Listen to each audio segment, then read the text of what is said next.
First Chronicles is retelling the history of God's people from the vantage point of the temple. It's a restatement of everything that Kings and Samuel has. It emphasizes the people's relationship to God. The first 9 chapters gives a 3,500 continuous human genealogical history. This is unparalleled in all the history of the world. There's nowhere else you can find 3,500 years of anybody's genealogy. Not even the Mormons have it at their temple.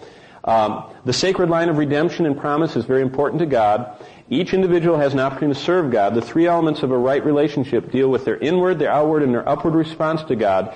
They were to worship, that's the upward response. They were to obey from the heart, that's inward. And they were to be God's loyal people, that was their outward testimony. There are 3 elements of a right relationship, which I just mentioned. And now we're on the top of the last page. And this whole book goes into those 3 points. Second Chronicles goes from Solomon's life to the collapse of the southern kingdom, Judah. It's the exile of the Jews, the destruction of the temple in 586. This book traces 384 years of people living in the sight of God. You say, what's significant about that? Leviticus only covers 30 days. Did you know that? Exodus covers 80 years.